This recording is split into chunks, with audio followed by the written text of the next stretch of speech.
Hi, this is Dennis with Second Chance Tackle. Today I have the pleasure of working on a beautiful reel. This one is an older one. This version comes in from Ron. Ron has sent me 4 spin fishers. This is the Spin Fisher 9500 SS. It's the largest reel that they made in this series. Overall seems to be working nicely. I want to just make sure, let's check that anti-reverse. And everything seems to be working nicely there. Seems to be a little bit of an issue with the override on this one. We'll see if that's something that can be repaired or not. And we'll show you how to take this reel apart, service it, and keep it fishing for a long time to come. Interestingly enough, when you look at these reels, sometimes the handle kind of tells you a little bit about when the reel was made. This is the fourth generation of the reel now, and by far the largest of them. Well, let's start by removing the exterior pieces and parts, and as we do, we'll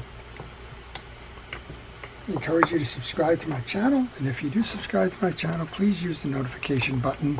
That will let you know when I'm posting videos, and well, you can make a decision as to whether that video is something you want to watch. Very big spool. Capacity on this spool is,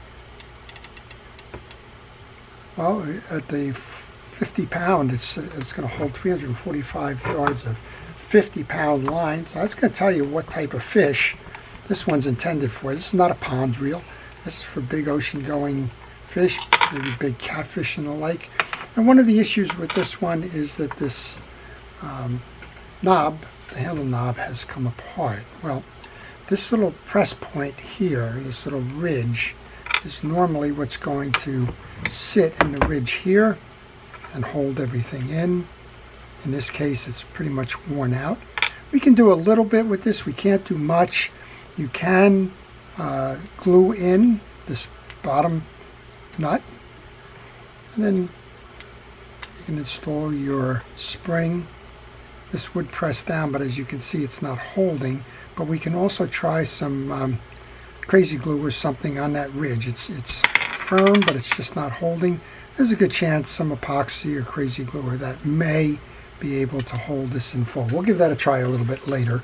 That's not part of the main service, but that is something that possibly could be done to hold that button together. With the adjuster button done, we can pull off the spool, and you can see that underneath here we've got a rotor or axle shaft, and that underneath there houses those anti-reverses we were talking about. With the bigger reels, you want to check the non-handle side to see if there is a screw in here. On several of these models there is a screw that holds the main gear. This one does not have that screw. That's a very big bearing, and sometimes folks get concerned, well, I have an old reel, will I be able to get bearings for it? Surprisingly, these bearings are used in radio control cars, RC cars.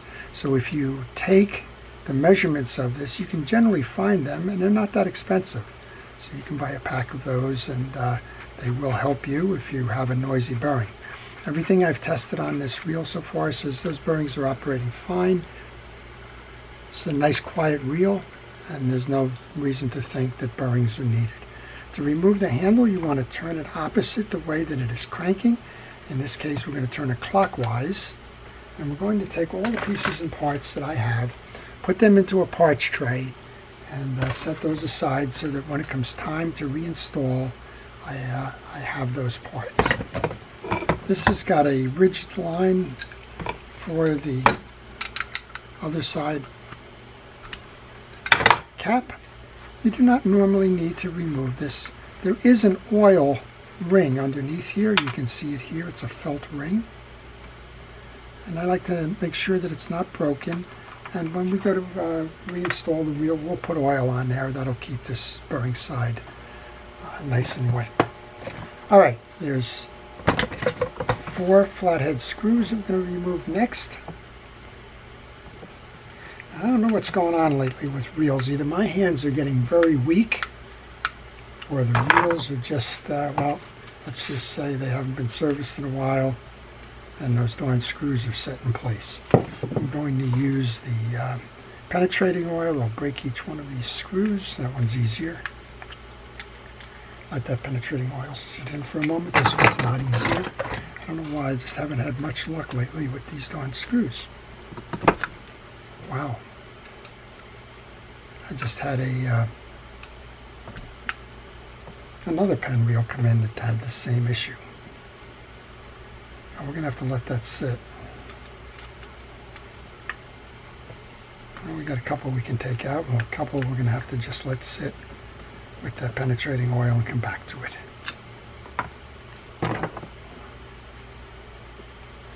When I take those screws out, I want to make sure that they're all the same size.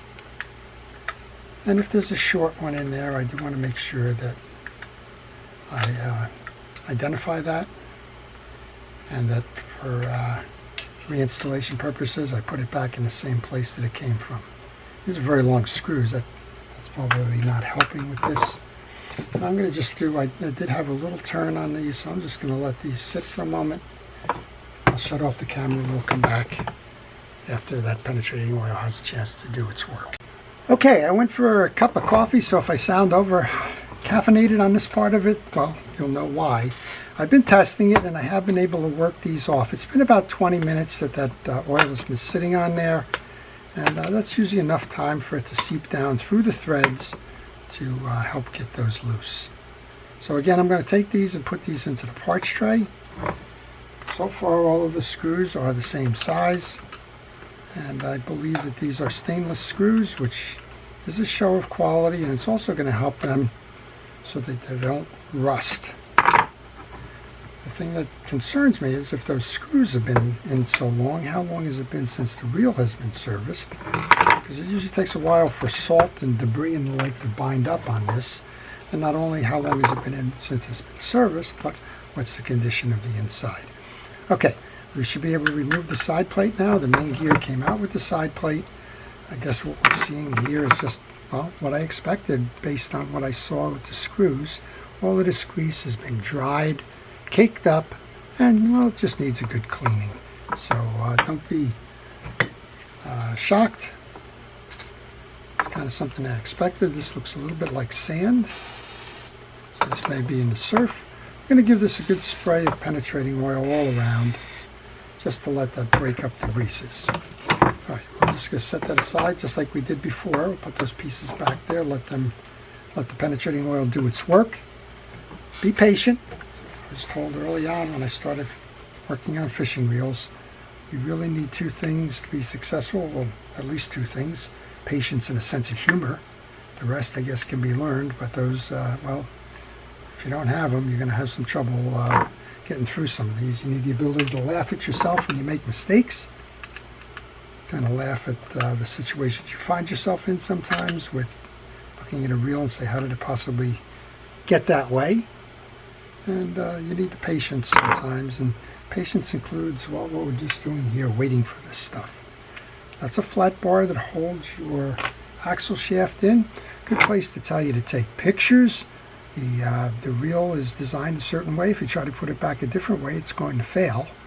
And this is a good place to see that you have the flat spot of the axle flush with the insert point on that crosswind gear. That axle shaft came up nice and easy, so that's always a good thing. Going to wipe it off. It's nice and clean. No further cleaning is needed there. That goes into the parts tray. This is a good point here. Notice where the orientation is of the crosswind block. It is not symmetrical. You have an up side of this, and it's facing up. That gets removed by pulling it out because there is a slot on the back of the crosswind block that rides over a stud on the crosswind gear. And you want to make sure that it's all cleaned, and we'll be able to reinstall that. I don't think this one's held in by a screw. It doesn't appear to be. So what we can do next is we can just grab a little pliers or something. I like to grab it by the stud. Just pull it out. We're going to do the same treatment here that we're doing on that main gear. I'm going to spray it down to get some of that old dirt and grease off of it. I'm going to grab my paper towel and set that on my table here. And then one more cleaning will be going on in the case, but I want to come up top here for a moment. And I want to take off the... Oh, that's interesting. That's a very loose rotor nut. Not sure why. Rotor nut is off. Should be able to remove the rotor. And here's what I was looking at before.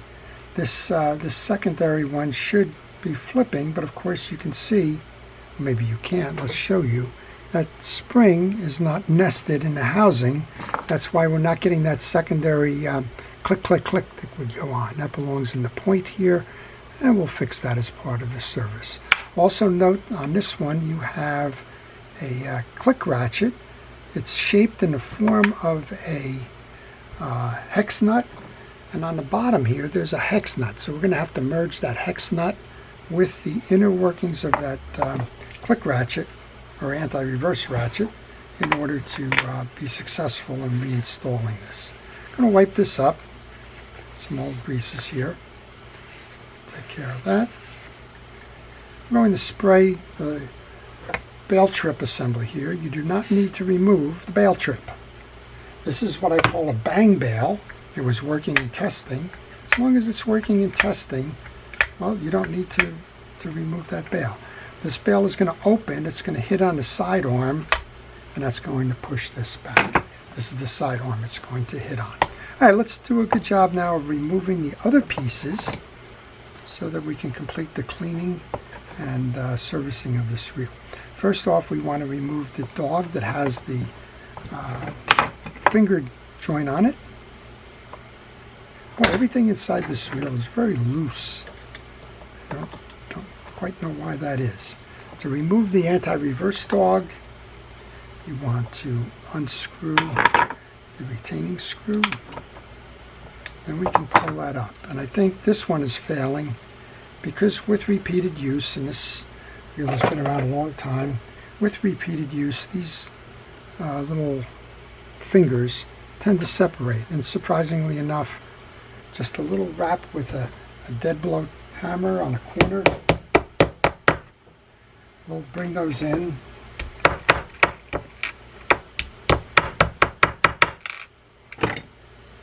And that's all you need. You just need enough friction there, but it was enough missing that it caused a skip. And how do you know you got it enough?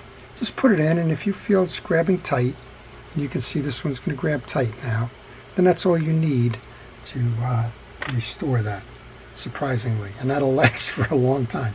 Kind of, you don't need to run out and replace it, even if it's, it may not even be available on this reel any longer. Those finger joints are still used today. Surprisingly, if you go to a like an Okuma reel or some of those, they actually use those as the anti-reverse systems in lever drag reels. All right, now we're mopping up on that crosswind gear that had all the old greases on it that we let the penetrating oil sit and do its work on. We're going to take these pieces and put these into the tray as well. Our goal is to get to the main gear, the pinion gear and the bearing, just to make sure everything's cleaned inside. Take a picture. 2 screws low, 1 high. It's probably hard to mess that up. What may not be hard to do is flipping it upside down. I'm not sure. I'm going to find out if that's possible. Sometimes on these collars, you're going to have one side that's got a little indentation in it, and seating flathead screws. And, well, we'll find out here. It's always good to mark the side that's up. Sometimes it's off a little bit. Oh. I don't think you can mess this one up because this one's got a flat side that's going to go against the dog here. And if you flipped it, you won't have the bolt pattern the same. So okay, the 3 screws are the same for this. So I find another spot in my parts tray and put those 3 pieces in. And now kind of a moment of truth here. Can we pull this out easily? We know we can pull it out. The question is easily or not. It's not going to cooperate with me too much. Once you've restored or removed all of those pieces, go ahead and put your rotor back on without the anti-reverse or tie downs or anything. And use that rotor as a knob to pull it out.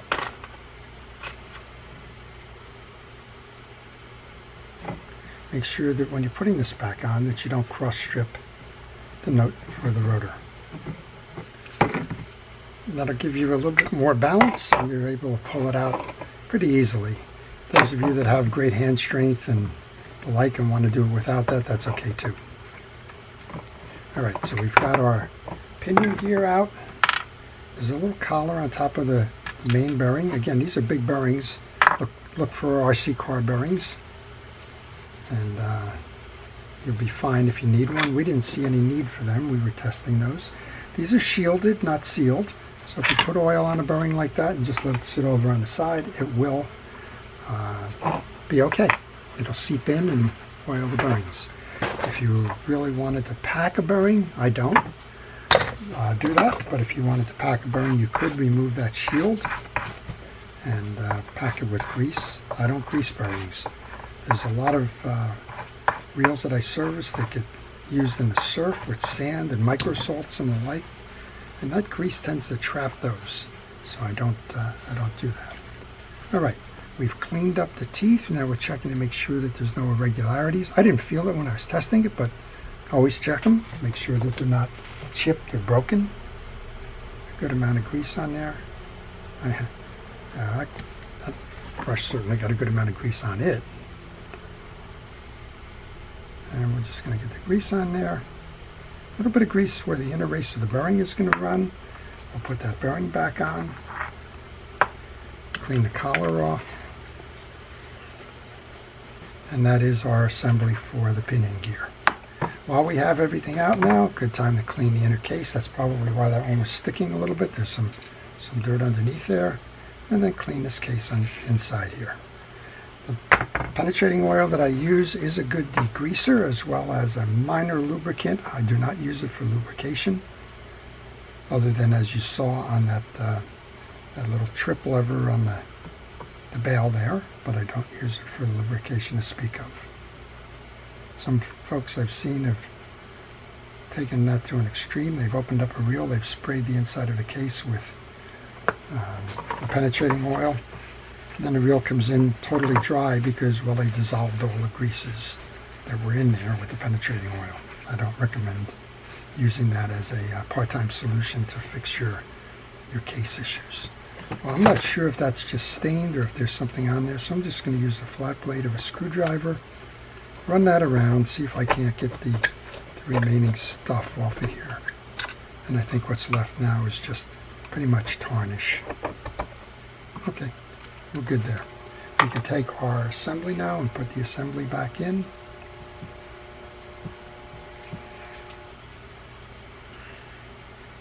And that's a tight fit on the bearing. We saw that on the way out.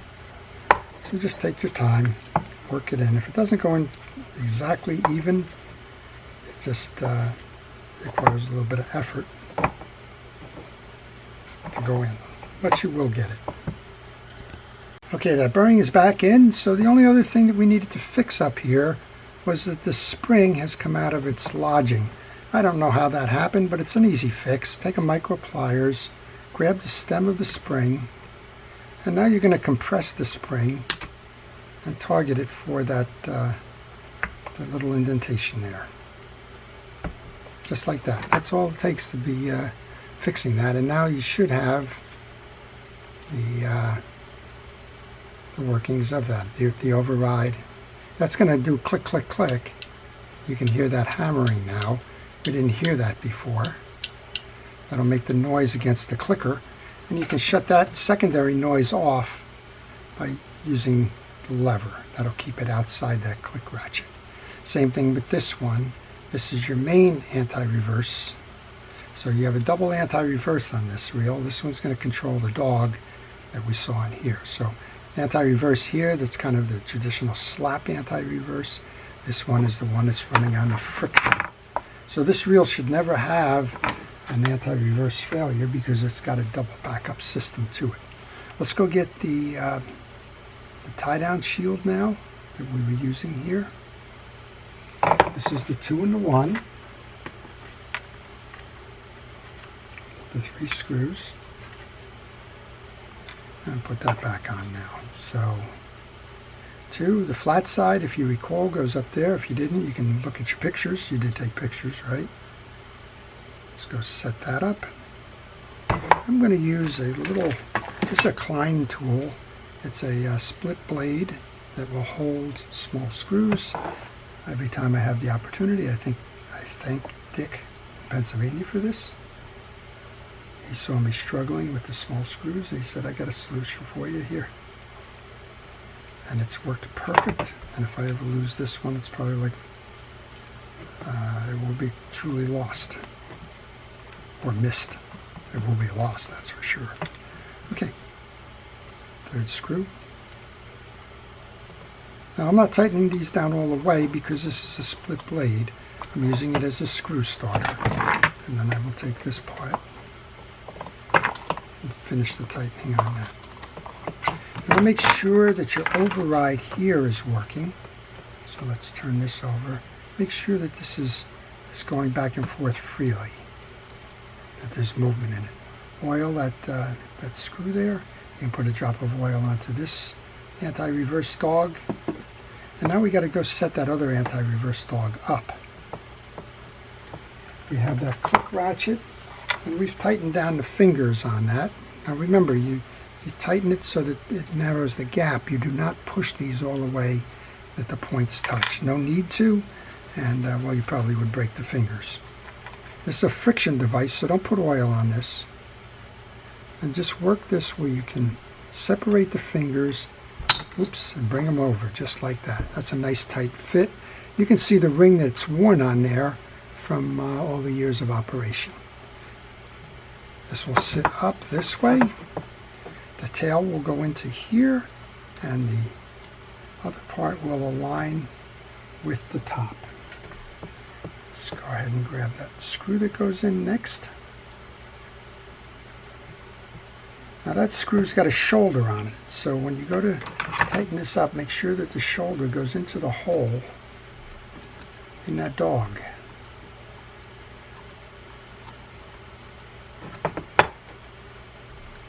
And it's trial and error. Eventually you will get it. There we go. And you can see the space here that's got to come down all the way.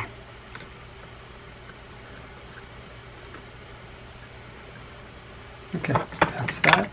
And now we want to put the rotor back on. Put the rotor back on, we have to center this click ratchet to it. And you're going to try and match that nut there with the hole on that click ratchet. It takes a couple of tries usually. It's probably better done without that little hold fast in there, so I'll take that out. Let's see how we do.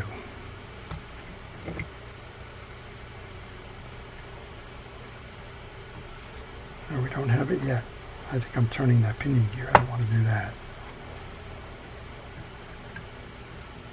Okay, so chances are not quite evened up.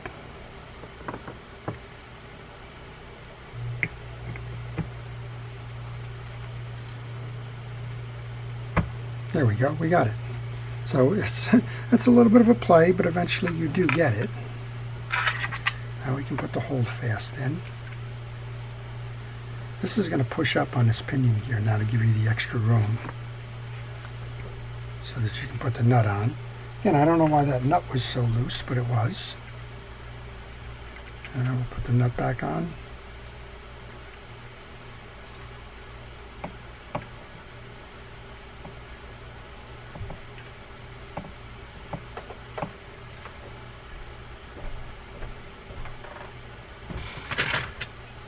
And these were built at a time when you used US-sized nuts and like, so you can use, I believe this is a 9/16. Give it a spin.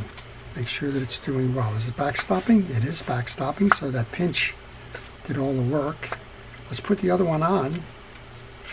Now you can hear that click, click, click that we weren't hearing before with the secondary AR dog. You want to quiet it, you just toggle that switch over. Alright, let's go back to the inside of the case then. Next up would be our crosswind gear.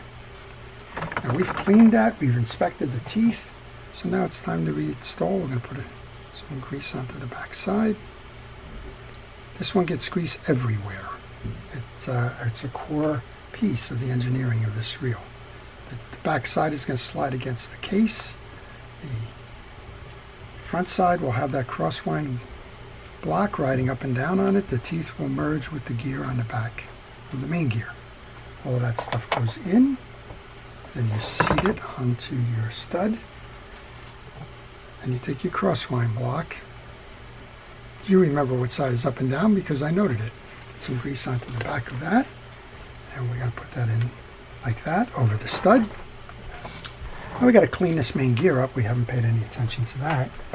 So let's go ahead and do that. By now that penetrating oil made all of this nice and soft and easy, which is what we wanted it to do. So let the products do their work. Don't force them, don't rush them. Then on this side we've got some of that sand and debris, which seems like it's maybe even stuck a little bit here. Looks like old salts. We'll get them off. I'm just using a flat blade of a screwdriver held at a very wide angle just to use it as a scraper. You're not going to damage the reel. The salt and the junk that you're scraping off will damage the reel. Okay, we've got that off. Let's mop that up. And what we can do now, we can use a brush to pull through the debris that's in the teeth. You can see how it pulls out.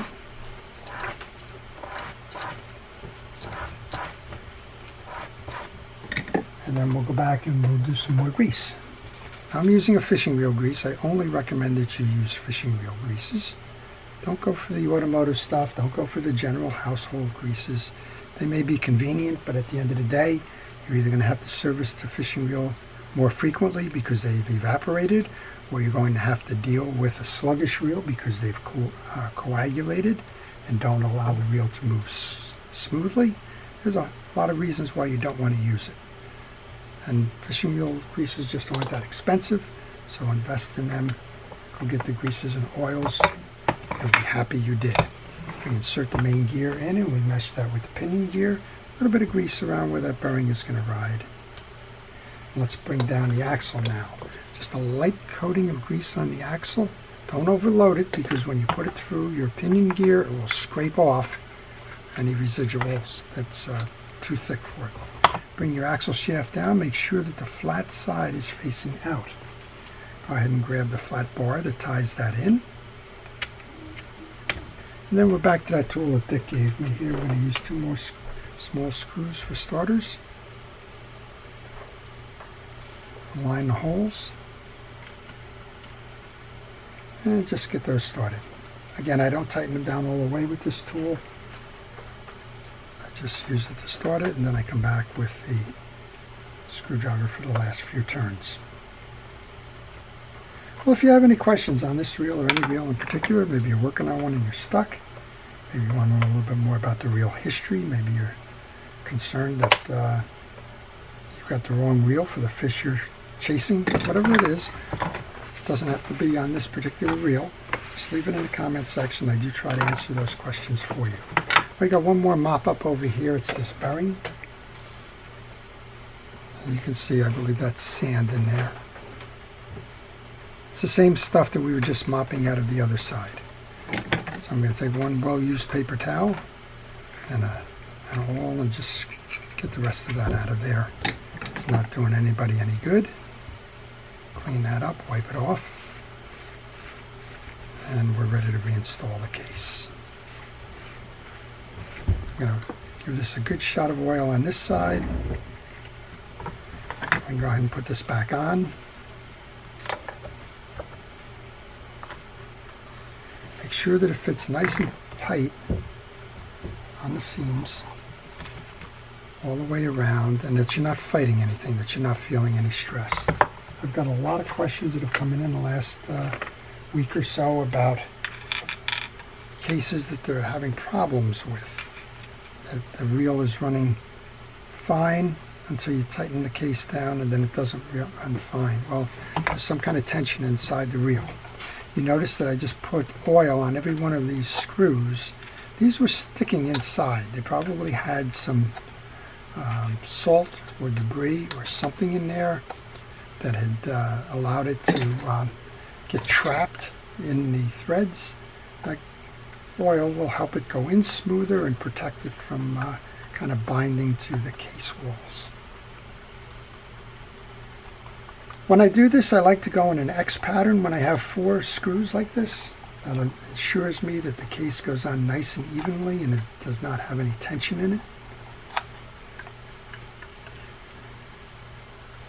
3 of the 4 are easy to get to. That last one you have to rotate the top a little bit so that you can clear the arms for the bail.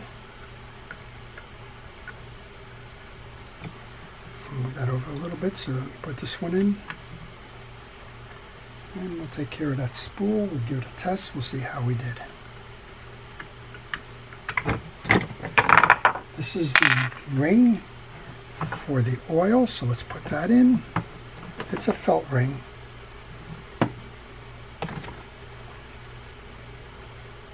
Just soak that down with oil.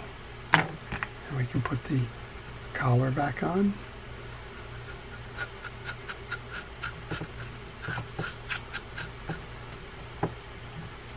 And our handle. And we'll go take a look at the top end of this reel. You want to make sure that you clean the underside of the spool. Probably time to get a new paper towel. I'm sure Chris and Cons and other folks are looking at that saying you probably got your money's worth out of that towel. And quite honestly, I probably did. Let's get rid of those. Up top here on the spool, this holds the same drag washers as the Penn Long Beach 60. So if you need drag washers and somebody says you can't get them, know that they're the same ones as the 60. I'm going to use a very small screwdriver to work myself behind this C-clip, which is retaining it. I hold my finger on it so it doesn't shoot, and we can put that off to the side. Okay, well, what do we have here now?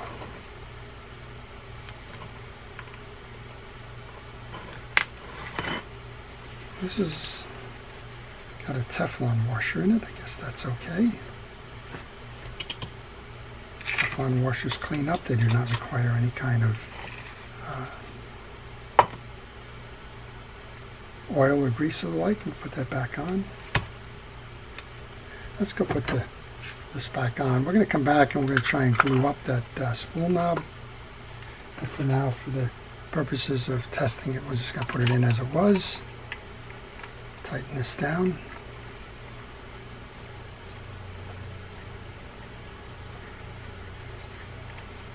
Spool's holding tight.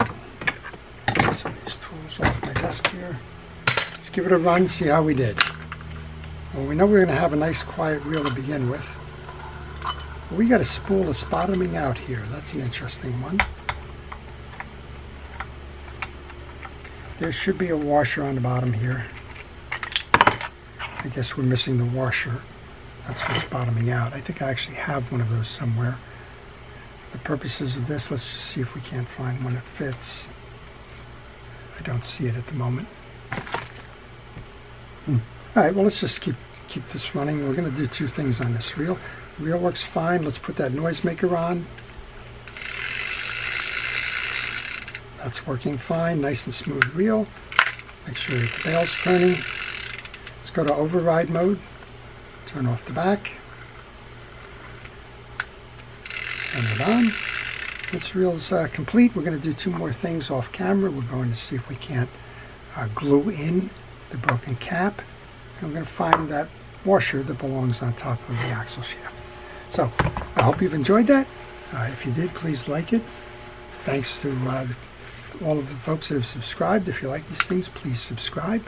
And to everyone, please thank a first responder and essential personnel for all that they've been doing.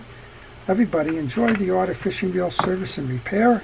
Keep your tackle service. You never know when the fish are going to bite, and you don't want to be stuck on the docks with a reel or a rod that doesn't work because you didn't think far enough in advance. This is Dennis with Second Chance Tackle. Have a great day.